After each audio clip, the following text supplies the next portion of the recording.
Alors voilà la nouvelle tente. Voilà la nouvelle tente qui est magnifique. Je l'ai installée il n'y a pas longtemps et les pauvres abeilles s'envolent à l'intérieur. Ça va pas durer. Il y en a beaucoup là, mais il y en a déjà beaucoup moins qu'il y a 10 minutes. Elle traverse sans aucun problème le diamètre 5 mm. Ce qui est normal puisque les alvéoles font 5 mm dans les rayons. Je vais recevoir du 6 mm et peut-être que je choisirai le 6 mm.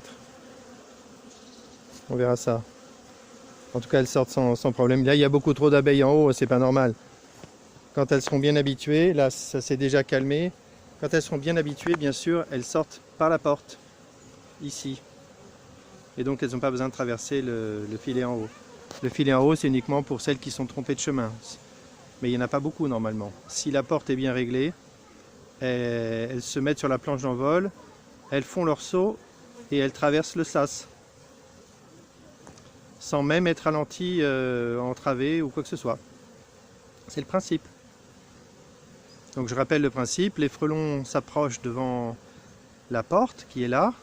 Il y a un parpaing pour stabiliser la tente. Le frelon s'approche, il essaie de capturer une abeille, il s'aperçoit que ça marche pas très bien, il s'impatiente. Donc il rentre dans la tente pour s'approcher des abeilles, bien sûr. Très rapidement, il voit une ou deux abeilles qui est posée dans le filet, des abeilles qui sont trompées de chemin. Comme c'est un fond blanc, il les voit très bien par contraste, il saute dessus, il l'attrape, il est content, et ensuite il s'envole, le frelon. Et il s'envole à l'intérieur de la tente, et il se retrouve tout en haut. Quand il est tout en haut, lui, il ne pourra jamais traverser ce diamètre.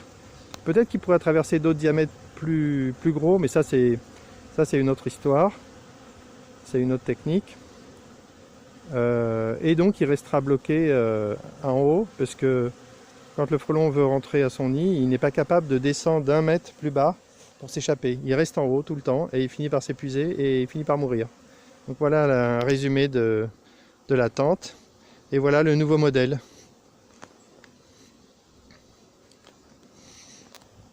On voit que c'est une tente frontale. Elle est placée devant la ruche. Et elle fait à peu près, celle-là fait 1,30 m, 30 cm de profondeur et 80 cm de largeur. C'est un peu le format standard. Il faut que ce soit adaptable pour des varechs ou pour des dadans. Donc voilà. Voilà pour la nouvelle tente. Terminé.